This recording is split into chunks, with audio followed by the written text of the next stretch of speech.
Assalamualaikum semuanya. Apa kabar kalian?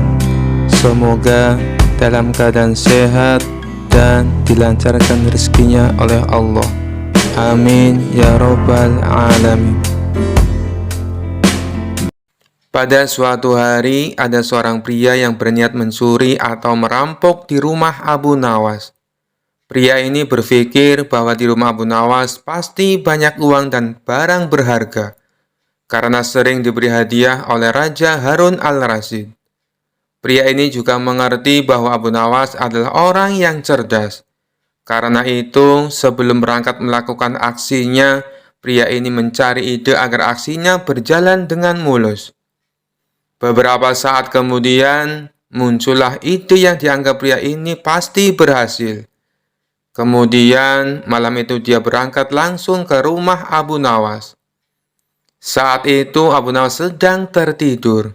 Begitu di depan rumah Abu Nawas, pria tersebut langsung mengetuk pintu. Assalamualaikum, sapa pria tersebut. Mengetuk pintu beberapa kali. Waalaikumsalam, jawab Abu Nawas sembari membuka pintunya. Abu Nawas bingung sebab ia tidak mengenali pria yang asing yang ada di depan rumahnya. Kamu siapa? Ada keperluan apa malam-malam begini datang ke rumah saya? Tanya Abu Nawas keheranan. Dengan berbekal ide yang sudah disiapkan sebelumnya, pria itu menjawab dengan tegas. Wahai Abu Nawas, kamu dikenal sebagai orang yang taat beribadah, dan kamu takut dengan azab Allah tentunya. Kamu selalu memuliakan Allah dibandingkan dengan yang lainnya, kata pria itu. Jadi, malam ini izinkan saya menginap di rumahmu semalam saja. Sebab malam sudah larut, dan saya tidak mungkin untuk pulang ke rumah, sambung pria tersebut. Lalu apa hubungannya? Saya takut dengan Allah dengan mengizinkan kamu menginap di rumah saya, tanya Abu Nawas heran. Wahai Abu Nawas, ketahuilah bahwa yang sedang berdiri di depan kamu adalah menantu yang selalu kamu muliakan selama ini. Aku adalah menantu Tuhanmu, tegas pria itu. Oh, kamu menantunya Tuhan, menantu Allah, tanya Abu Nawas yang mulai curiga. Ya, wahai Abu Nawas, jawab pria itu dengan percaya diri, karena mengira Abu Nawas percaya dengan ucapannya. Abu Nawas yang cerdik dan menyadari bahwa pria itu berniat jahat tak kehilangan akal. Dia pun langsung memberikan jawaban di luar perkiraan pria tersebut. Kalau begitu, silakan ikut aku. Aku akan berikan kamu tempat yang paling istimewa untuk menginap, kata Abu Nawas sambil mulai berjalan mengantar tamu itu ke sebuah tempat. Ternyata sangat mudah membodohi Abu Nawas, pikir pria itu dalam hati. Nah, kita sudah sampai, kata Abu Nawas setelah tiba di tempat yang dimaksud. Loh, ini kan masjid. Kenapa kita di masjid? Tanya pria itu. Tadi kamu kan bilang bahwa kamu adalah menantu Allah. Sementara masjid adalah rumah Allah. Jadi, silakan kamu menginap di rumah mertua kamu, kata Abu Nawas. Jangan lupa ucapkan terima kasih kepadaku, sebab aku sudah rela mengantarkan kamu ke rumah mertua kamu di malam yang sudah larut ini, sambungnya. Pria itu merasa bodoh dan bingung. Bahkan dengan bodohnya, dia pun mengucapkan terima kasih kepada Abu Nawas. Sementara, Abu Nawas hanya bisa tertawa terkekeh-kekeh sambil meninggalkan pria tersebut di masjid. Kisah selanjutnya. Dikisahkan ada seorang bernama Ilham Alimuddin. Dia dulunya merupakan jenderal perang yang sangat terkenal, ahli siasat perang, jago negosiasi, dan juga kaya raya. Tapi karir berperangnya terhenti setelah mengalami kelumpuhan saat memimpin perang melawan Bizantium. Tidak berselang lama, anak istrinya juga ikut terbunuh. Ia pun akhirnya memilih untuk pensiun menjadi tentara. Sang jenderal ini hidup sendirian dengan kekayaannya yang berlimpah. Meskipun sudah tua dan menderita kelumpuhan, naluri menantang orang masih melekat dalam diri sang jenderal. Tapi kali ini bukan menantang adu kekuatan fisik, melainkan adu kekuatan pikiran. Tampaknya ia bukan hanya ingin dikenal sebagai jenderal perang, tetapi ia juga ingin dikenal sebagai tokoh paling cerdik dan pandai di kota Baghdad. Untuk itulah, dia tak segan-segan memberikan banyak hadiah bagi siapa saja yang bisa menjawab teka-tekinya. Sampai hari ini, sudah 100 orang yang lebih yang dia tantang. Namun tak satu pun dari mereka yang berhasil mengalahkannya. Total pertanyaan yang diajukan jenderal ada 3. Tapi yang unik dari permainan ini, apabila berhasil menjawab soal pertama dan kedua, tetapi gagal menjawab pertanyaan ketiga, maka semua hadiahnya menjadi gugur. Hal inilah yang membuat orang-orang kesal dengan sang jenderal. "Aku kesal dengan sang jenderal yang lumpuh itu," kata seseorang kepada kawannya. "Pertanyaan pertama dan kedua berhasil aku jawab dengan benar. Tapi pas pertanyaan ketiga, dia tanya, siapakah malaikat yang menyiksa manusia? Langsung saja aku jawab malaikat Malik. Dia bilang jawabanku itu katanya salah." "Loh, bukannya jawabanmu itu benar?"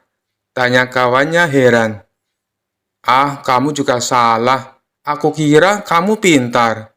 Yang benar itu malaikat Zabaniyah. Malaikat-malaikat hanya penjaga neraka," timpal orang tersebut kepada kawannya. Suatu hari, datanglah seorang pemuda ke rumah sang jenderal. Pemuda ini sangat terkenal pandai dan cerdik di kotanya.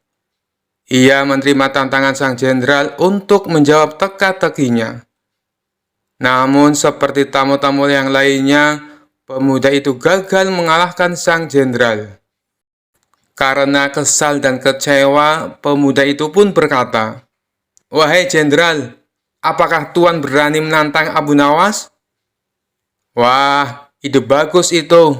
Sampaikan kepada Abu Nawas, saya menantang dia." Maka pergilah pemuda itu ke rumah Abu Nawas dan menyampaikan tantangan tebat dari sang jenderal. Sementara sang jenderal menyiapkan materi yang lain dari biasanya. Bisa dibilang kali ini teka-tekinya sangat sulit dipecahkan. Itu karena mengingat reputasi Abu Nawas adalah pujangga yang cerdik dan mempunyai 1001 akal. Oleh karenanya, sang jenderal sangat berhati-hati dan tidak sembarangan dalam membuat pertanyaan. Esok harinya, datanglah Abu Nawas ke rumah sang jenderal. "Silakan masuk Abu Nawas," sambut sang jenderal kepada Abu Nawas. Ternyata sang jenderal telah menyiapkan hidangan untuk tamu istimewanya itu. Setelah selesai makan dan minum, sang jenderal tanpa basa-basi mengutarakan niatnya. "Begini Abu Nawas, saya ada 3 pertanyaan untuk kamu.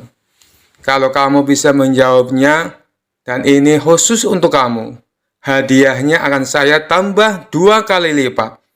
Bukan 100.000 dirham, tetapi 200.000 dirham. Abu Nawas langsung terperanjat dengan hadiah yang ditawarkan oleh sang jenderal. "Namun ada syaratnya Abu Nawas. Kalau kamu tidak bisa menjawab semua pertanyaanku, sebagai hukumannya, kamu harus berpidato di depan umum.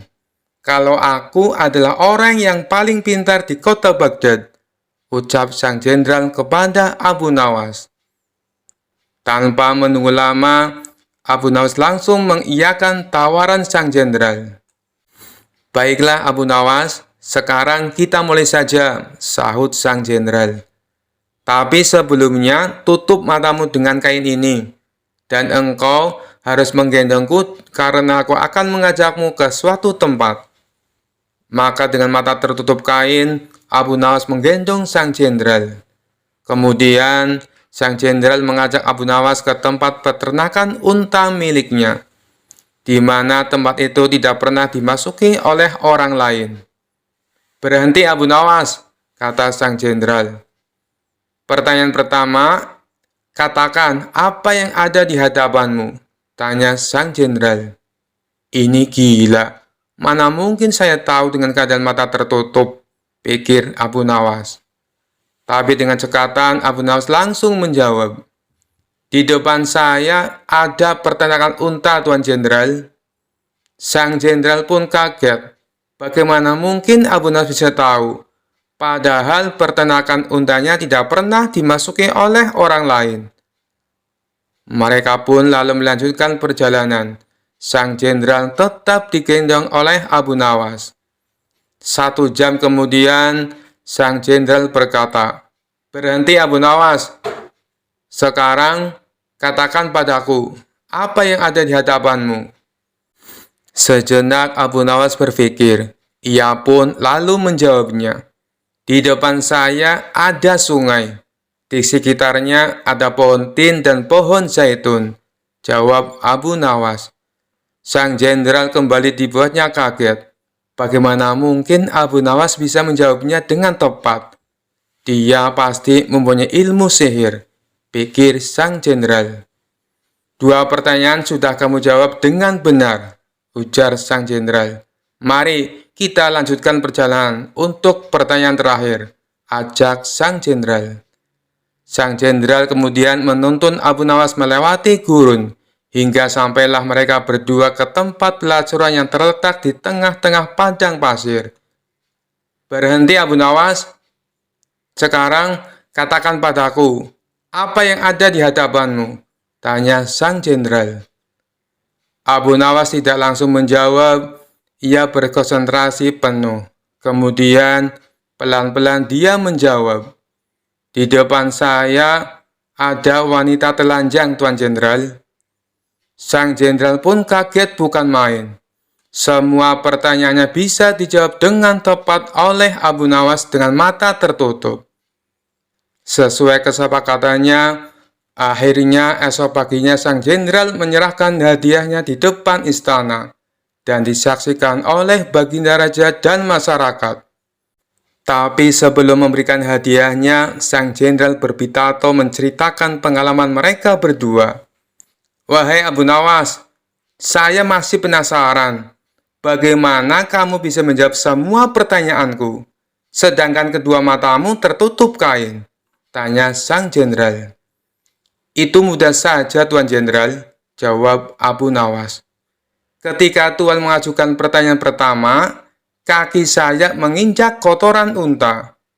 Dari situlah saya menebak kalau saya berada di peternakan unta." Baginda Raja tersenyum mendengar jawaban Abu Nawas. Sedangkan sang jenderal hanya bisa geleng-geleng kepala. "Lalu dengan pertanyaan kedua, bagaimana kamu bisa menjawab dengan tepat?" tanya sang jenderal. Abu Nawas kembali menjawab, "Meskipun mata saya tertutup, tapi telinga saya bisa mendengar adanya suara air mengalir dan burung puyuh yang berkicau. Burung puyuh hanya mau makan biji-bijian buah tin dan zaitun. Sedangkan pohon tin dan zaitun hanya tumbuh di pinggiran sungai." Lagi-lagi Baginda Raja tersenyum. Sang jenderal dibuatnya terperangah dengan jawaban Abu Nawas. "Baiklah, semua jawabanmu itu masuk akal. Tapi kenapa kamu juga bisa menebak dengan tepat atas pertanyaan yang ketiga?" tanya sang jenderal penasaran. Dengan entengnya Abu Nawas menjawab, "Itu sangat mudah sekali, Tuan. Saat Tuan menyuruh saya berhenti, tiba-tiba saja saya merasakan ular Tuan bergerak-gerak di punggung saya." "Nut-nutan, Tuan Jenderal," jawab Abu Nawas sambil menahan tawa. "Dari situlah saya bisa mengetahui kalau di depan saya ada wanita telanjang." Spontan saja Baginda Raja ikut tertawa terpingkal-pingkal mendengarnya. Sedangkan sang jenderal hanya bisa tersenyum kecut menahan rasa malu. Kisah selanjutnya. Sudah cukup lama Abu Nawas tidak pernah dipanggil lagi oleh Baginda Raja ke istana. Sejenak Abu Nawas pun berpikir, bagaimana cara agar dirinya dipanggil ke istana oleh Baginda Raja. Hal ini bukan karena Abu Nawas kangen dengan Baginda Raja, tetapi karena pundi-pundi penghasilnya sudah mulai kosong. Sebab hadiah dari Baginda Raja sudah tidak pernah lagi ia terima selama ini. Kondisi rumah tangga yang demikian tentu tidak boleh dibiarkan begitu saja, pikir Abu Nawas. Sehingga Abu Nawas pun mulai mencari berbagai cara agar dipanggil ke istana oleh Baginda Raja.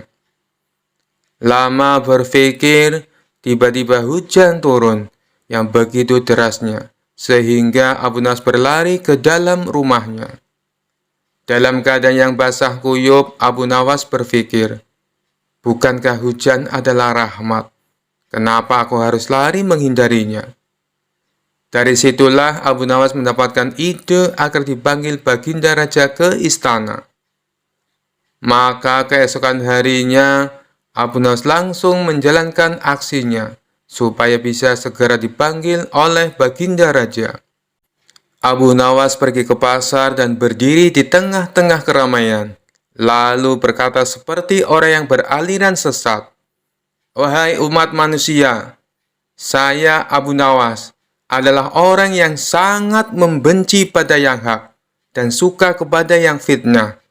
Dan saya adalah orang yang lebih kaya dibandingkan Allah," ujar Abu Nawas berkali-kali. Padahal selama ini Abu Nawas dikenal sebagai orang alim yang taat, sehingga banyak warga yang heran dengan sikapnya tersebut.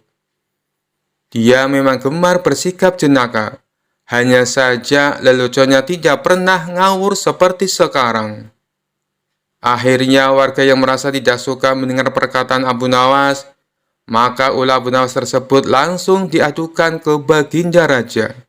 Mendengar pengaduan para warga, Baginda Raja pun menjadi geram dan memerintahkan prajurit untuk segera menangkap Abu Nawas. Setibanya Abu Nawas di istana, Baginda Raja langsung membentaknya dengan sangat keras dengan penuh amarah. "Kamu sudah murtad, Abu Nawas. Perkataanmu bukan lagi lelucon, dan ini tidak bisa lagi dibiarkan. Kamu harus masuk penjara," kata Baginda Raja kepada Abu Nawas. Kemudian Abu Nawas pun mempertanyakan kesalahannya kepada Baginda Raja. "Memangnya salah saya apa, Baginda Raja?" kata Abu Nawas pura-pura bertanya. "Bukankah tadi di pasar kamu mengatakan bahwa kamu tidak suka dengan yang hak atau kebenaran, malah kamu menyukai yang fitnah? Belum lagi kamu mengatakan kamu mengaku lebih kaya dari Allah. Kamu bilang begitu kan?" kata Baginda Raja sambil marah. Abu Nawas pun tidak banyak bicara. Dia langsung mengakui perbuatannya tersebut. Kemudian Baginda Raja bertanya kembali, "Mengapa engkau berkata begitu? Sudah kafirkah engkau?" tanya Baginda Raja lagi. Tapi dengan entengnya Abu Nawas menjawab pertanyaan dari Baginda Raja. Saya kira Baginda Raja juga seperti saya. Baginda pasti membenci perkara yang hak," kata Abu Nawas. Kemudian sang raja pun menjadi tambah marah dan mengatakan Abu Nawas sangat kurang ajar. Selanjutnya, Abu Nawas menjelaskan maksud dari perkataannya tersebut. "Jangan marah dulu, wahai Paduka yang mulia. Dengarkan dulu keterangan saya," kata Abu Nawas. "Keterangan apa lagi yang ingin kau jelaskan? Sebagai seorang muslim, aku membela dan bukan membenci perkara yang hak. Kamu harus tahu itu," ujar Baginda Raja. Kemudian Abu Nawas mulai berkata sambil menjelaskan maksudnya kepada Baginda Raja. "Begini Paduka yang mulia, setiap ada orang yang membacakan talqin, saya selalu mendengar bahwa mati itu hak dan neraka itu hak. Nah, siapakah orangnya yang tidak membenci mati dan neraka yang hak itu? Tidakkah Baginda juga membencinya seperti aku?" kata Abu Nawas. Akhirnya Baginda Raja pun langsung terdiam ketika mendengar penjelasan itu dari Abu Nawas sembari berkata seperti ini, "Tapi bagaimana dengan pernyataanmu yang menyukai fitnah? Tanya baginda lagi ingin tahu. Kemudian Abu Nawas pun kembali menjawab dengan jawaban yang membuat baginda raja terkejut. Bukan hanya saya saja baginda, tapi baginda pasti juga menyukai fitnah, kata Abu Nawas. Baginda barangkali lupa bahwa di dalam Al-Quran disebutkan, harta benda dan anak-anak kita adalah fitnah. Padahal baginda juga menyenangi harta dan anak-anak, seperti halnya saya. Benar begitu Paduka yang mulia? Lanjut Abu Nawas. Baginda raja pun hanya membenarkan perkataan Abu Nawas dan mengangguk-anggukkan kepalanya lagi. Kemudian baginda raja bertanya kembali kepada Abu Nawas. Lalu bagaimana dengan pernyataanmu yang mengaku lebih kaya daripada Allah? Apakah kamu sudah sinting? Kamu tahu kan, kalau Allah itu maha kaya dan maha segala-galanya, kata baginda raja kepada Abu Nawas. Kemudian Abu Nawas pun kembali menjawab pertanyaan dilontarkan baginda raja. Anak adalah kekayaan. Baginda pasti tahu itu. Sedangkan Allah tidak mempunyai anak. Saya mempunyai anak, berarti saya lebih kaya daripada Allah. Karena Allah tidak beranak dan tidak diperanakan, kata Abu Nawas menjelaskan kepada baginda raja. Baginda lagi-lagi hanya bisa terdiam, sebab semua yang dikatakan oleh Abu Nawas memang benar adanya. Kamu memang benar Abu Nawas, tapi apa maksudmu berkata seperti itu di tengah pasar, hingga membuat keonaran? Tanya baginda raja kepada Abu Nawas. Kemudian Abu Nawas pun menjawab tujuan dari perbuatannya tersebut di pasar. Tujuan saya adalah supaya ditangkap dan dihadapkan kepada yang mulia. Karena hanya inilah satu-satunya cara agar hamba bisa bertemu yang mulia, ujar Abu Nawas. Kemudian baginda pun bertanya kepada Abu Nawas tentang tujuannya yang ingin menemui dirinya. Dan Abu Nawas pun menjawab dengan santainya. Agar mendapat hadiah, kata Abu Nawas cengengesan. Suasana yang tadinya tegang kemudian menjadi penuh gelak tawa. Dan baginda raja pun berkata seperti ini. Abu Nawas, ada-ada saja kamu, kata baginda raja. Baginda raja pun akhirnya sadar bahwa selama ini ia jarang mengundang Abu Nawas ke istana. Kemudian baginda raja pun memberikan Abu Nawas beberapa keping emas sambil berkata seperti ini. Kalau kamu butuh apa-apa, langsung saja datang ke sini. Bilang padaku, apa yang kamu butuhkan? Tidak perlu pakai cara-cara seperti ini lagi, kata baginda raja. Kemudian Abu Nawas meminta maaf kepada baginda raja, lalu pulang ke rumahnya sambil membawa hadiah dari baginda raja. Kisah selanjutnya. Dikisahkan Abu Nawas kerap kali mendapat hadiah berupa pundi-pundi uang yang banyak dari baginda raja, karena selalu berhasil memecahkan kasus-kasus yang rumit. Rupanya hal ini mengundang rasa iri dengki oleh sebagian hakim istana yang berjumlah 5 orang. Mereka beralasan bahwa menangani kasus sudah jadi pekerjaan para hakim, bukan tugasnya Abu Nawas. Kelima hakim tersebut lalu berkumpul untuk membahas masalah ini. Enak saja Abu Nawas, dia mendapat hadiah yang seharusnya jadi milik kita, kata salah satu dari mereka. Benar, ini tak boleh dibiarkan. Ayo, kita ajukan protes kepada baginda raja, sahut yang lainnya. Maka kelima hakim ini menghadap baginda raja dan menyatakan keberatannya. Mendengar keluhan mereka, baginda raja menanggapinya dengan bijak. Kalian kan sudah mendapat gaji tiap bulannya, sedangkan Abu Nawas tidak mendapatkan. Jadi wajar kalau aku memberinya hadiah. Itu sebagai rasa terima kasih karena telah membantu menyelesaikan masalah, tutur baginda raja. Tapi itu kan seharusnya sudah menjadi tugas kami. Kenapa Paduka berikan kepada Abu Nawas? Protes salah satu hakim. Saya tahu kalian orang pintar dan berpendidikan, tapi kasus yang aku percayakan pada Abu Nawas butuh kecerdasan dan kebijaksanaan. Terang Baginda Raja. Soal kebijaksanaan, kami juga bisa, Paduka Yang Mulia, ujar mereka. Karena mereka bersikukuh dengan pendiriannya, akhirnya Baginda Raja membuat sebuah tantangan. Baiklah, akan saya uji kalian dengan kasus yang sederhana. Jika kalian bisa memecahkannya, saya tidak akan lagi meminta bantuan Abu Nawas, kata Baginda Raja. Kemudian Baginda Raja perintahkan pelayan untuk membawakan papan tulis. Lalu di papan tulis tersebut Baginda Raja menggambar garis dengan panjang 100 cm. Sekarang masing-masing dari kalian maju dan perpendek garis ini, perintah Baginda Raja. Hakim pertama maju ke depan. Ia menghapus 20 cm dari garis itu, dan kini menjadi 80 cm. Selanjutnya Baginda Raja mempersilakan hakim kedua untuk melakukan hal yang sama. Ia pun menghapus garis sepanjang 20 cm, dan garis tersebut kini menjadi 60 cm.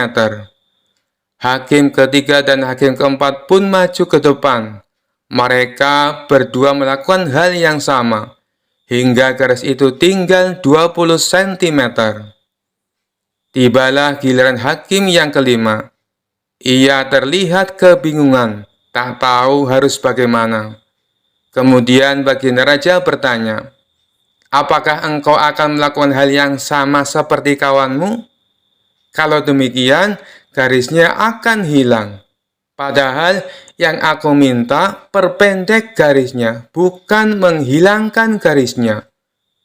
Tapi kalau hanya menghapus 10 cm, berarti kau telah berbuat tidak adil. Karena keempat kawanmu menghapus 20 cm. Lalu, bagaimana caramu memecahkan masalah ini? Kalau engkau kebingungan, silakan kamu tanya pada keempat kawanmu, ujar Baginda Raja. Kelima hakim tersebut mulai berpikir keras untuk mencari solusinya. Setelah sekian lama berpikir, mereka tak kunjung mendapatkan jawaban. Ampun Paduka Yang Mulia, kami tidak tahu cara memecahkan masalah ini, kata mereka. Baiklah, kalau kalian sudah menyerah, maka aku akan panggil Abu Nawas kemari. Singkat cerita, datanglah Abu Nawas. Ia lalu diperintah Baginda Raja untuk menyelesaikan masalah yang diberikan kepada 5 hakim tersebut. Tanpa pikir panjang, Abu Nawas langsung melaksanakan perintah Baginda Raja. Ia tidak menghapus garis yang tersisa 20 cm. Akan tetapi, ia menggambar garis yang baru, yang panjangnya 120 cm. Garis tersebut lebih panjang daripada garis yang pertama yang dibuat oleh Baginda Raja. Setelah Abu Nawas selesai dengan tugasnya, Baginda Raja lalu berkata kepada mereka, "Kalian lihat sendiri kan, bagaimana cara Abu Nawas menyelesaikan masalah untuk membuat garis menjadi pendek. Kalian tak perlu menghapusnya, cukup membuat garis baru yang lebih panjang. Maka garis pertama akan menjadi lebih pendek dengan sendirinya." Mendengar hal itu, kelima hakim tersebut menyadari akan kekeliruannya dan mengakui kecerdasan Abu Nawas akan sifat bijaknya dalam menyelesaikan sebuah masalah. Kisah selanjutnya. Dikisahkan Abu Nawas mempunyai seekor burung nuri yang cantik. Tiap pagi dan sore Abu Nawas rajin memandikan burungnya. Pada suatu ketika, Baginda Raja Harun al-Rasyid bertandang ke rumah Abu Nawas. Kedatangan Paduka Raja yang tiba-tiba itu membuat Abu Nawas kaget. Pasalnya di rumah Abu Nawas tidak tersedia makanan untuk menjamu sang raja. "Tidak usah repot-repot Abu Nawas, saya hanya mampir sebentar. bagaimana kabarmu? Lama sekali kamu tidak ke istana, ucap sang raja. Alhamdulillah, keadaan saya baik-baik saja, Paduka, balas Abu Nawas. Paduka Raja mengamati sekeliling rumah Abu Nawas. Saat matanya tertuju ke pojokan rumah, Paduka Raja melihat seekor burung nuri di dalam sangkar. Kamu sekarang memelihara burung, wahai Abu Nawas? Tanya sang raja. Betul sekali, Paduka yang mulia, jawab Abu Nawas. Sang raja kembali berkata, burung kamu bagus, bulunya juga indah. Saya suka sekali melihatnya. Kalau kamu berniat menjualnya, jangan dia tawarkan kepada orang lain. Tawarkan saja kepadaku. Berapapun harganya, pasti aku akan membayarnya. Abu Nawas tidak menjawab, ia hanya menganggukkan kepalanya. Tapi dalam hati Abu Nawas berkata, mana mungkin aku menjual burung yang tidak berharga ini kepada Baginda Raja. Keesokan paginya, Abu Nawas datang ke istana. Dia datang dengan membawa burung nuri yang diinginkan Baginda Raja. Abu Nawas tidak ingin menjualnya. Dia ingin memberikan cuma-cuma kepada Baginda Raja. Tapi di pintu gerbang istana, dua orang pengawal menahannya. Mereka berdua adalah kepercayaan menteri istana yang dengki kepada Abu Nawas. Ada keperluan apa kamu datang kemari? Tanya pengawal. Abu Nawas menjawab, tempo hari Paduka Raja datang ke rumah saya dan menyukai burung saya. Oleh sebab itu, saya ingin memberikan burung ini kepada Paduka Raja. Salah seorang pengawal berkata, tinggalkan saja burung jelek itu di sini. Biar aku yang menyerahkan kepada Paduka Raja. Abu Nawas pun menurut. Dalam situasi seperti ini, ia tidak mungkin melawan. Tapi suatu saat mereka pasti akan mendapatkan balasannya. Kedua pengawal itu lalu menukar burung Abu Nawas dengan burung gereja. Setelah itu diserahkan kepada Paduka Raja. Paduka yang mulia, ini ada titipan burung dari Abu Nawas, ucap pengawal. Kurang ajar Abu Nawas, kata sang raja dengan nada penuh emosi. Sang raja merasa terhina dengan perbuatan Abu Nawas. Burung nuri yang diharapkannya, tapi burung gereja yang dikirimkan. Sang menteri yang dengki dengan Abu Nawas tersenyum puas melihat kinerja anak buahnya. Kali ini engkau pasti akan kena hukuman, wahai Abu Nawas, ujarnya dalam hati. Tanpa menunggu waktu, saat itu juga Baginda Raja mendatangi Abu Nawas. Hei Abu Nawas, kalau kau keberatan menjual burung nuri kepadaku, aku tidak apa-apa. Tapi jangan kau kirim burung gereja ke istana. Itu suatu penghinaan buatku. Kejam Baginda Raja dengan mata memerah menahan amarah. Abu Nawas kaget mendengar perkataan Paduka Raja.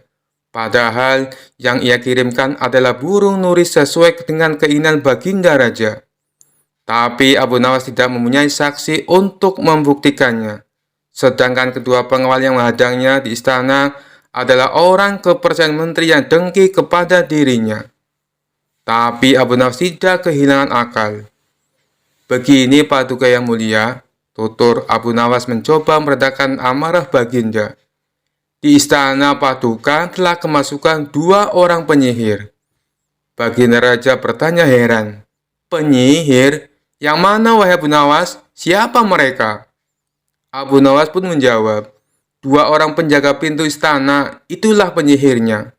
Mereka telah menyihir burung nuri menjadi burung gereja. Kalau Paduka tidak percaya, tunggulah besok di istana. Paduka akan menyaksikan sendiri betapa hebatnya sihir mereka. Saya masih punya burung satu lagi untuk Paduka. Sang raja bertanya, burung apa itu? Burung pipit Paduka yang mulia, balas Abu Nawas. Burung pipit? Kamu sendiri kan tahu, saya tidak suka dengan burung pipit, bentak sang raja. Sabar dulu Paduka yang mulia, besok pagi saya akan ke istana membawa burung pipit. Nanti bisa disihir menjadi burung nuri oleh kedua pengawal yang menjaga pintu istana. Pagi-pagi sekali Abu Nawas sudah tiba di istana. Dia membawa burung pipit. Di depan gerbang, lagi-lagi Abu Nawas dicegat oleh kedua pengawal. Ada perlu apa lagi kau ke sini? Hardik si pengawal. Sudah kubilang, Paduka Raja sedang tidak menerima tamu. Abu Nawas pun menjawab, maaf, kemarin aku keliru. Aku sebenarnya ingin memberikan burung pipit ini kepada Paduka, tapi aku keliru mengambilnya. Paduka pasti marah-marah mendapat kiriman burung nuri tersebut. Semua orang tahu Baginda Raja sangat benci dengan burung nuri. Baginda pernah tersesat di hutan gara-gara burung nuri sialan itu. Maafkan aku telah membuat Baginda Raja marah. Taruh saja di situ, biar nanti aku yang menyerahkan kepada Paduka, perintah pengawal istana. Terpengaruh bujukan Abu Nawas, kedua kaki tangan sang menteri itu pun menukar burung pipit dengan burung nuri. Setelah itu mereka menyerahkannya kepada Baginda Raja. Keduanya bersukaria karena sebentar lagi Abu Nawas pasti akan mendapatkan hukuman yang berat dari sang raja. Paduka yang mulia, ini ada kiriman burung nuri dari Abu Nawas, ucap salah satu pengawal. Sang raja terperangah kaget. Ternyata benar apa yang dikatakan Abu Nawas. Kedua pengawal ini bisa menyihir alias menggelapkan barang yang bukan haknya. Ini burung nurinya. Lalu kemana burung pipitnya? Sindir Baginda Raja, yang langsung membuat wajah kedua pengawal itu pucat pasi. Belum sempat kedua pengawal itu menjawab, sang raja langsung menghukum kedua orang tersebut dan dipecat dari pengawal istana. Kisah selanjutnya diceritakan suatu hari Baginda Raja mengundang beberapa ulama berkumpul di istananya. Tentu saja Abu Nawas juga hadir dalam pertemuan tersebut. Tujuan Baginda Raja mengundang mereka untuk membahas tentang berbagai masalah hukum agama. Dengan begitu, beliau tetap bisa menimba ilmu tanpa harus meninggalkan istananya. Ulama fikih menyampaikan keilmuannya seputar halal haram dalam hukum agama Islam. Ulama tauhid menyampaikan keilmuannya seputar keesaan Allah Subhanahu wa Ta'ala beserta kekuasaannya yang meliputi alam semesta. Begitu juga dengan ulama yang lainnya. Setelah masing-masing ulama menyampaikan ilmu sesuai bidangnya, tibalah giliran Abu Nawas. Dikarenakan bingung harus menyampaikan apa, Abu Nawas pun berkata, ampun Paduka yang mulia, apa yang ingin Paduka dengar dari hamba? Hamba rasa para ulama ini sudah menyampaikan semuanya. Kalau menurutmu demikian, baiklah. Berarti sekarang waktunya untuk tanya jawab, ucap Baginda Raja. Abu Nawas, apa yang kau ketahui tentang rezeki? Tanya Baginda Raja. Kita semua pasti meyakini bahwa rezeki datangnya dari Allah Subhanahu wa Ta'ala. Sebagaimana dalam firman-Nya, tidak ada suatu binatang melata pun di bumi, melainkan Allah lah yang memberi rezekinya. Jelas Abu Nawas. Rezeki itu bisa datang dari mana saja, Paduka. Kita sebagai manusia cukup bertawakal dengan benar. Niscaya rezeki akan datang kepada kita. Lakukan yang menjadi bagianmu. Selanjutnya, biarkan Allah yang mengurus lainnya. Ini berdasarkan hadis Nabi yang berbunyi, andai kalian bertawakal kepada Allah sebenar-benar tawakal, niscaya Allah akan berikan rezeki kepada kalian. Sebagaimana Dia memberikan rezeki kepada burung yang pergi dalam keadaan lapar, lalu pulang dalam keadaan kenyang. Papar Abu Nawas. Ternyata pandangan Abu Nawas mengenai rezeki tidak sama dengan para ulama yang hadir. Wahai Abu Nawas, seandainya seekor burung tidak keluar dari sangkarnya, bagaimana mungkin ia akan mendapatkan rezeki? Tanya salah satu ulama. Untuk mendapatkan rezeki dibutuhkan usaha dan kerja keras Abu Nawas. Rezeki itu tidak datang sendiri, melainkan harus dicari dan didapatkan melalui sebuah usaha. Timpal ulama yang lain. Tapi Abu Nawas bersikukuh dengan pendapatnya, sehingga terjadilah sedikit perdebatan di antara mereka. Tidak ingin debat berkepanjangan, Abu Nawas lalu berkata, "Begini saja, besok kita berkumpul lagi di sini. Buktikan pendapat kalian di hadapan Paduka Raja." Para ulama pun sepakat dengan tawaran Abu Nawas tersebut. Abu Nawas dan para ulama kemudian pamit kepada Baginda Raja meninggalkan istana. Setelah berpamitan kepada Baginda Raja, Abu Nawas pun segera pulang ke rumahnya, sebab ia harus mengajar murid-muridnya. Sementara para ulama tersebut sibuk mencari cara untuk membuktikan pendapat mereka. Sampai pada akhirnya, saat berjalan pulang menyusuri sebuah desa, para ulama melihat penduduk setempat sedang panen buah kurma. Kemudian, terbesitlah niatan untuk membantu warga.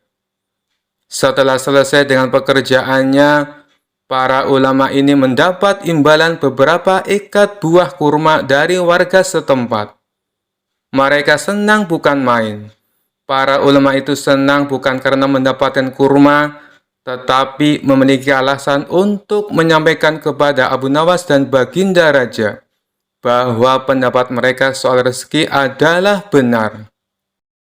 Kita mendapatkan buah kurma karena berusaha dan bekerja, sedangkan Abu Nawas hanya diam di rumah. Mana mungkin dia mendapatkan kurma?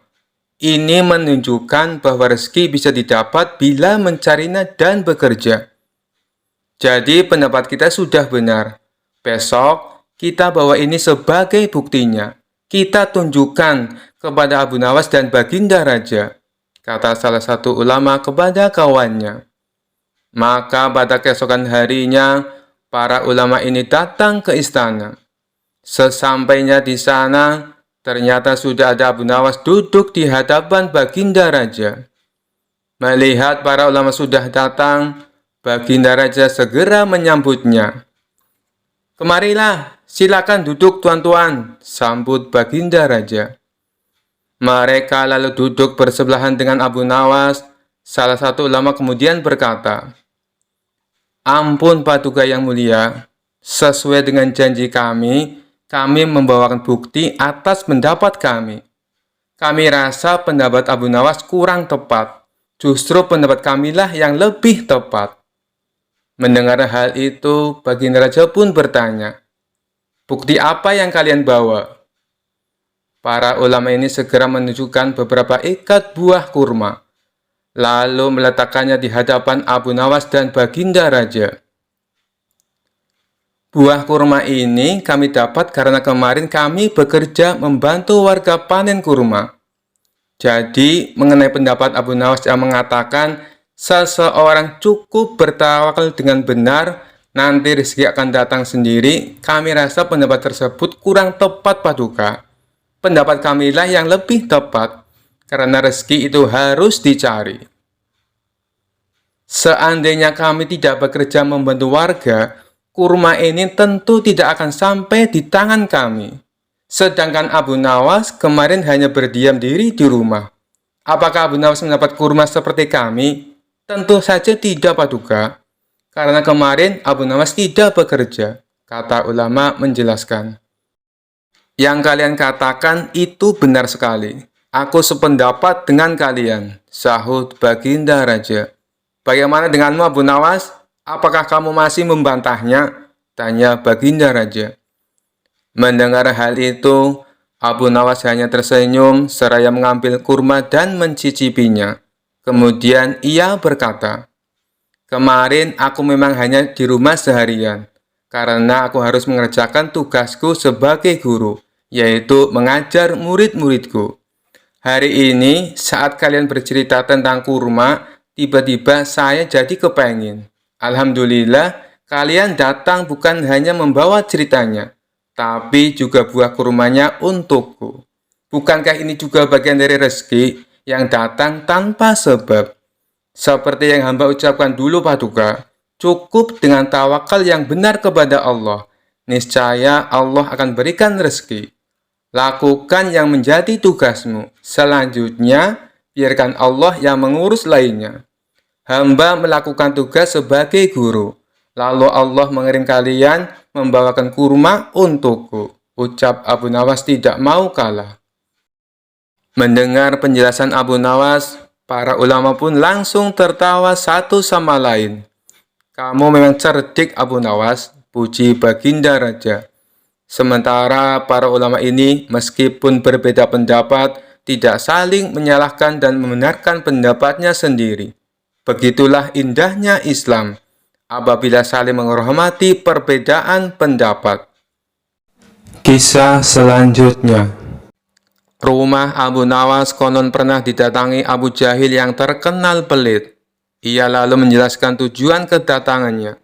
Dia ingin meminjam uang 100 dinar. Tentu saja Abu Nawas terkejut mendengarnya. Dari mana saya mendapatkan uang sebanyak itu? Kata Abu Nawas. Tolonglah Abu Nawas, aku yakin kamu pasti ada. Pinjami aku selama sebulan. Pinta Abu Jahil merengek. Awalnya Abu Nawas tidak mau mengabulkan permintaan Abu Jahil. Namun karena terus-menerus didesak, Abu Nawas tidak bisa menolak. Tapi kamu janji ya, hanya sebulan, kata Abu Nawas mengingatkan. Ya, saya berjanji Abu Nawas, bulan depan kebun saya panen. Saya pasti akan mengembalikan uang pinjaman saya, jawab Abu Jahil. Singkat cerita, setelah 1 bulan, Abu Jahil tidak pernah mengembalikan uang tersebut. Padahal saat itu kebun Abu Jahil sudah panen, dan hasil panennya melimpah ruah. Payah Abu Jahil, dia tidak menepati janjinya, batin Abu Nawas. Karena membutuhkan uang, Abu Nawas terpaksa pergi ke rumah Abu Jahil untuk menagih hutangnya. Bagaimana dengan janjimu Abu Jahil? Katanya kamu akan mengembalikan uang itu dalam waktu sebulan, kata Abu Nawas. Abu Jahil menjawab bahwa dia tidak bisa membayar hutangnya. Ia beralasan bahwa uang hasil kebunnya digunakan untuk mengobati saudaranya yang sedang sakit. Jangan khawatir Abu Nawas, saya pasti akan membayar bulan depan, kata Abu Jahil. Mendengar jawaban Abu Jahil, Abu Nawas sangat kecewa. Akhirnya, dia pulang tanpa membawa uang sepeser pun. Beberapa hari kemudian, Abu Nawas mendengar kabar bahwa Abu Jahil sering mengundang teman-temannya untuk berpesta di rumahnya. Mendengar hal tersebut, Abu Nawas menjadi emosi. Kurang ajar, katanya dia kekurangan uang, tetapi dia malah sering mengadakan pesta, gerutu Abu Nawas. Abu Jahil pasti tidak akan membayar hutangnya, karena 1000 alasan. Akhirnya Abu Nawas mendapat ide untuk mengerjai Abu Jahil. Keesokan harinya, Abu Nawas pergi ke desa seberang untuk menemui sahabatnya. Dia mulai menyusun strategi dan meminta bantuan seorang teman. Setelah strateginya matang, Abu Nawas segera mendatangi rumah Abu Jahil. Mengapa kamu ke sini Abu Nawas? Aku kan sudah bilang, jika mengembalikan uangnya itu bulan depan, kata Abu Jahil. Jangan salah paham Abu Jahil, aku ke sini bukan untuk menagih hutang. Aku ingin mengajakmu bertemu orang pintar, jawab Abu Nawas. Memangnya ada perlu apa? Tanya Abu Jahil penasaran. Ini Abu Jahil, di desa seberang katanya ada dukun pesugihan yang bisa membuat kita kaya. Aku ingin mencobanya ke sana, jawab Abu Nawas. Benarkah? Baiklah Abu Nawas, aku ikut. Aku juga ingin kaya, kata Abu Jahil kegirangan mendengar adanya tawaran dukun pesugihan itu. Singkat cerita, Abu Nawas dan Abu Jahil tiba di rumah dukun pesugihan tersebut. Setelah memanggil keduanya, dukun itu bertanya, "Apa yang kamu lakukan di sini?" Abu Nawas kemudian mengutarakan keinginannya, agar ia ingin kaya tanpa bekerja. "Ah, itu mudah, tapi ada syaratnya," kata sang dukun. "Apa syaratnya?" tanya Abu Nawas. "Syaratnya, harus ada yang dikorbankan. Tapi jangan khawatir, korbannya tidak harus dari keluarga. Orang lain juga bisa dikorbankan. Tapi orang lain itu adalah orang yang terkait dengan hartamu, jawab sang dukun. Apa maksudmu? Aku tidak mengerti, tanya Abu Nawas lagi. Ya, misalnya siapapun yang berhutang uang kepadamu, orang itu dapat digunakan sebagai korban, meskipun dia bukan anggota keluargamu, jawab sang dukun. Bagaimana jika orang itu tidak mau? Tanya Abu Nawas. Kamu tidak perlu meminta izin kepada orang tersebut. Nanti ia akan jadi korban tanpa ia sadari dan tiba-tiba mati dengan mengerikan, kata sang dukun menjelaskan. Oh, aku mengerti. Baiklah, aku setuju, jawab Abu Nawas sambil memandang Abu Jahil. Abu Jahil yang merasa dikorbankan langsung gemetaran. Dukun itu kemudian mengajari Abu Nawas mantra sebagai ritual. Tengah malam, setelah kembali dari rumah sang dukun, Abu Nawas berkata di tengah jalan, Abu Jahil, kamu tidak perlu mengembalikan hutang yang 100 dinar, saya ikhlas. Mendengar hal itu, Abu Jahil langsung ketakutan. Jangan Abu Nawas, saya akan mengembalikan uang kamu nanti, tepatnya saat sampai di rumah saya. Nanti akan segera aku kembalikan, kata Abu Jahil dengan ketakutan. Bukankah kamu kemarin mengatakan bahwa kamu kehabisan uang? Kode Abu Nawas. Saya masih punya banyak uang, Abu Nawas. Aku sengaja berbohong padamu, kata Abu Jahil. Akhirnya Abu Jahil segera mengembalikan uang pinjamannya kepada Abu Nawas di hari itu juga, sejumlah uang 100 dinar. Setelah diselidiki, terungkap bahwa dukun yang didatangi Abu Nawas dan Abu Jahil adalah sahabat Abu Nawas. Taktik ini sengaja diatur oleh Abu Nawas dan kawannya tersebut, agar Abu Jahil segera melunasi hutangnya. Kisah selanjutnya. Kisah ini bermula ketika Abu Nawas sedang nongkrong di warung bersama kawan-kawannya. Salah satu kawannya lalu bertanya, "Hei Abu Nawas, menurutmu apakah makan pada siang hari bisa membatalkan puasa?"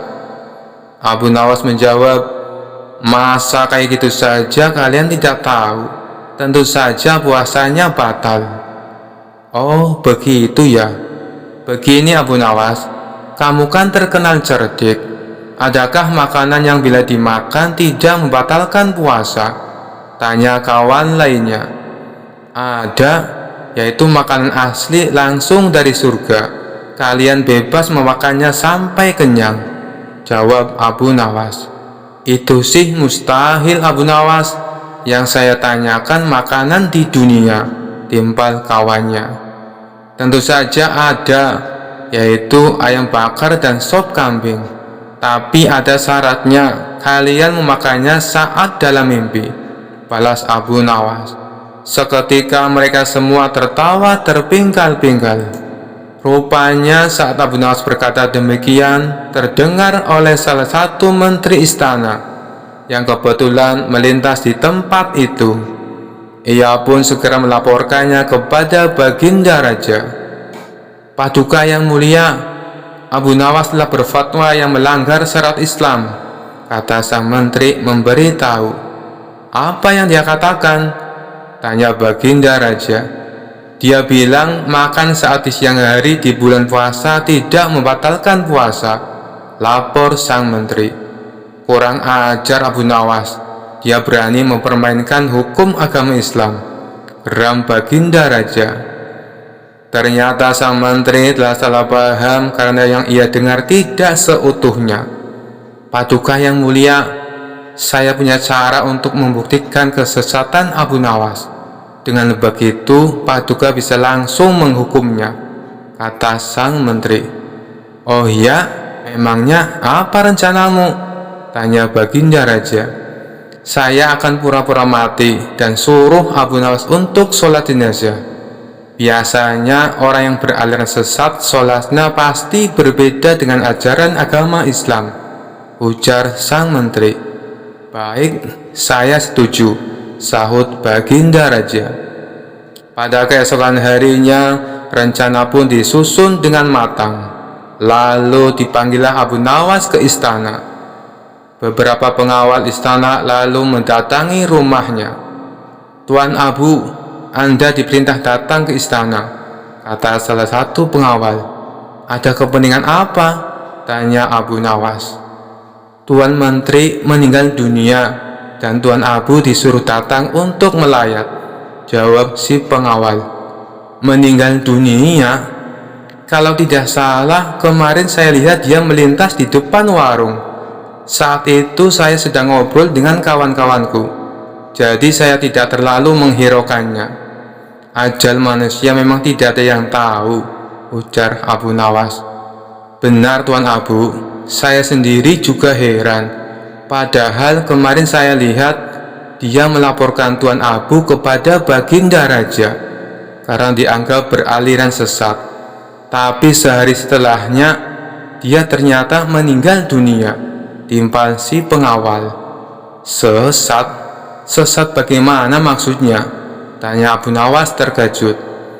"Tuan Menteri bilang kalau Tuan Abu menghalalkan makan di siang hari saat bulan puasa," kata si pengawal memberi tahu. "Ya sudahlah, orangnya juga sudah mati. Ayo kita ke sana sekarang," ajak Abu Nawas. Singkat cerita, sampailah Abu Nawas ke istana. Ketika ia memasuki aula kerajaan, terlihat sosok jenazah di dalam keranda. Tapi yang membuat Abu Nawas curiga, kenapa kerabat keluarga sang menteri tidak ada yang hadir, terutama istri dan anak-anaknya. Kemudian Baginda Raja menyuruh Abu Nawas untuk segera menyolati jenazah sang menteri. "Mari Paduka, kita sholat bersama-sama," ajak Abu Nawas. "Kamu saja, aku sudah mensolatinya," tolak Baginda Raja. Ini tidak seperti biasanya.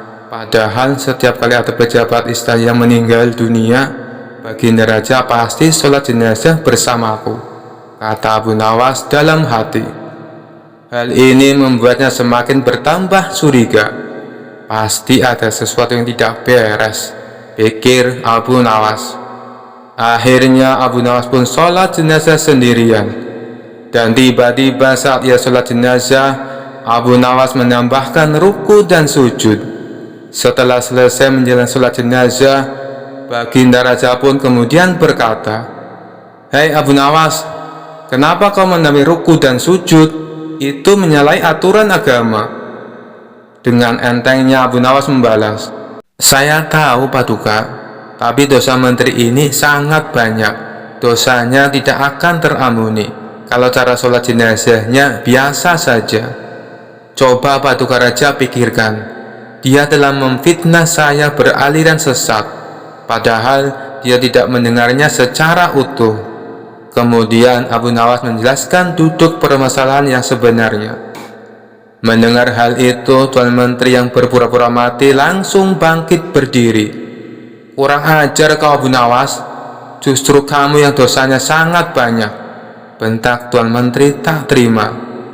"Lihatlah Paduka, jenazahnya hidup kembali," teriak Abu Nawas sambil berlari berpura-pura ketakutan.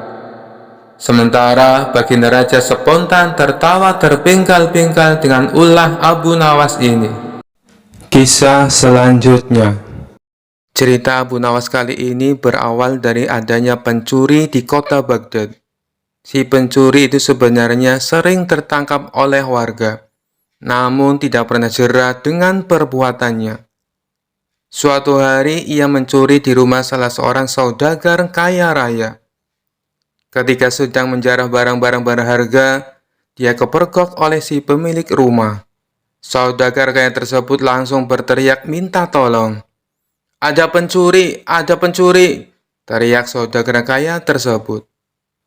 Mendengar teriakan, para warga langsung berlari menuju rumah saudagar kaya itu. Mereka lalu mengepung si pencuri agar tidak bisa untuk melarikan diri. Tapi anehnya si pencuri tampak terlihat tenang. Dia sama sekali tidak ada niat untuk kabur. Justru ia menghampiri warga yang mengepungnya. Tentu saja warga langsung membekuknya. Bahkan ada beberapa orang yang hendak memukulinya, dan ada juga yang ingin melemparinya dengan batu.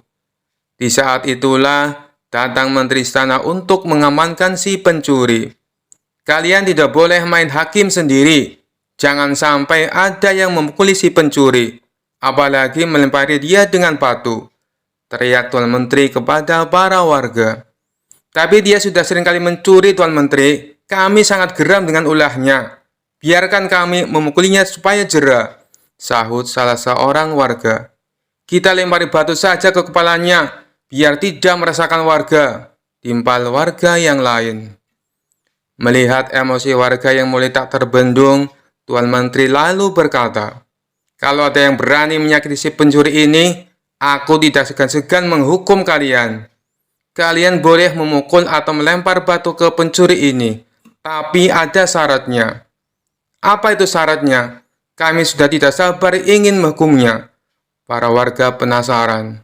"Syaratnya adalah siapa yang tidak pernah memiliki kesalahan boleh memukul atau melempari batu ke pencuri ini," jelas Tuan Menteri menjelaskan dengan persyaratan tersebut.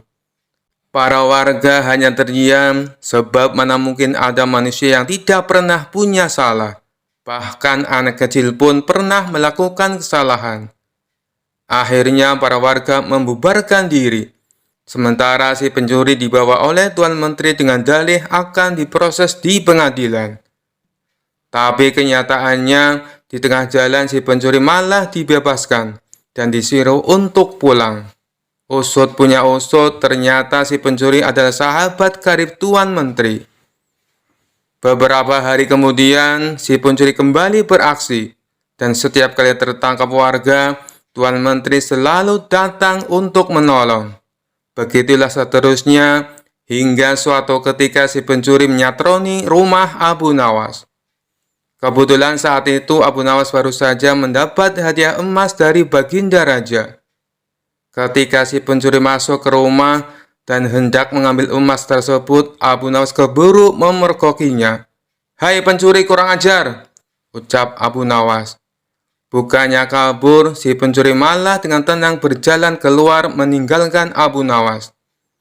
Hal ini membuat Abu Nawas bertambah emosi. Abu Nawas lantas langsung memukul dan membekuknya. Si pencuri pun berteriak kesakitan. Mendengar ada kegaduhan di rumah Abu Nawas, warga pun segera berdatangan. "Ada apa, Abu Nawas?" tanya salah satu warga. "Orang ini hendak mencuri di rumahku," jawab Abu Nawas. "Lagi-lagi dia, seakan tidak ada kapoknya," ucap salah satu warga. "Tidak lama lagi pasti akan dibebaskan oleh Tuan Menteri," ujar warga yang lain. "Kita hukum saja ramai-ramai sebelum Tuan Menteri datang," sahut warga yang lain. Tapi sayangnya niat tersebut tidak terlaksana, sebab Tuan Menteri dan para pengawal segera mendatangi rumah Abu Nawas. Tuan Menteri lalu mengamankan si pencuri dengan melepaskannya dari tangan warga. Si pencuri kini berdiri di samping Tuan Menteri. "Sudah saya peringatkan berkali-kali, kalian tidak boleh main hakim sendiri.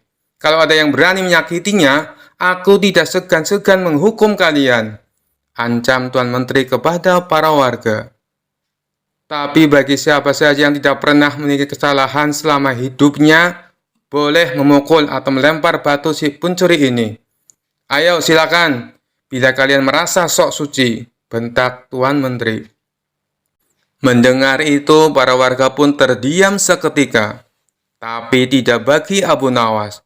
Diam-diam ia mengambil 2 batu besar, lalu dilemparkan ke arah langit secara bersamaan. Saat 2 batu tersebut kembali turun ke bawah, masing-masing mengenai kepala si pencuri dan Tuan Menteri. Sontak si pencuri langsung pingsan jatuh tersungkur, dan kepalanya keluar darah bercucuran. Begitu juga dengan Tuan Menteri. Meskipun tidak pingsan, dia mengalami sakit yang luar biasa, dan dari kepalanya keluar darah bercucuran yang cukup banyak. "Kurang ajar, siapa yang berani berbuat lancang melempar batu?" teriak Tuan Menteri penuh emosi. Dikarenakan takut menjadi sasaran amukan Tuan Menteri, orang-orang di sana lalu menunjuk bahwa Abu Nawaslah sang pelakunya. Kurang ajar kau Abu Nawas, kau akan mendapat hukuman berat, bentak Tuan Menteri. Salahku di mana? Kenapa tiba-tiba aku dihukum? Tanya Abu Nawas pura-pura. Kamu telah berani melempari kepalaku dengan batu, jawab Tuan Menteri. Oh, itu. Bukankah tadi Tuan Menteri mengatakan sendiri, siapa saja yang tidak pernah bersalah selama hidupnya boleh melempari si pencuri dengan batu, balas Abu Nawas. Jadi kau merasa kalau kamu tidak pernah berbuat salah? Jangan sok suci kamu Abu Nawas, hardik Tuan Menteri. Justru itu, karena aku orang yang pernah berbuat salah, makanya aku minta bantuan malaikat langit. Aku berikan dia 2 batu dengan cara melemparnya ke atas. Ketika malaikat langit mengembalikan batu itu ke bawah, ternyata yang kena bukan hanya pencuri, tapi Tuan Menteri juga ikut kena. Mungkin malaikat langit lebih tahu bila selama ini Tuan Menteri bersekongkol dengan si pencuri, kata Abu Nawas. Mendengar itu, Tuan Menteri tidak bisa berkata apa-apa, tapi memendam amarah kepada Abu Nawas. Tuan Menteri ingin menghukumnya saat itu juga, karena perkataan yang diucapkan Abu Nawas hanya dibuat-buat. Belum sempat Tuan Menteri perintahkan pengawal untuk menangkap, tiba-tiba Abu Nawas berkata lagi, kalau besok-besok dia sampai kedapatan mencuri lagi, dan Tuan Menteri menolong dengan alasan akan mengamankannya, maka batu ini bukan hanya akan aku berikan kepada malaikat langit, tapi akan aku berikan juga kepada Baginda Raja, ancam Abu Nawas. Mendengar perkataan tersebut, nyali Tuan Menteri mendadak ciut. Tuan Menteri yang tadinya bersikap garang mendadak berubah menjadi santun, sebab tahu betul betapa dekatnya Abu Nawas dengan Baginda Raja. Maafkan aku Tuan Abu Nawas, aku pastikan kali ini si pencuri akan mendapat hukuman, kata Tuan Menteri. Sejak saat itulah, akhirnya si pencuri menjadi jera dan tidak mengulangi perbuatannya, karena Tuan Menteri sudah tidak berani melindunginya. Sekian dulu perjumpaan kita kali ini. Sampai bertemu lagi di kisah-kisah selanjutnya. Terima kasih yang sudah subscribe dan setia menonton channel ini. Wassalamualaikum warahmatullahi wabarakatuh.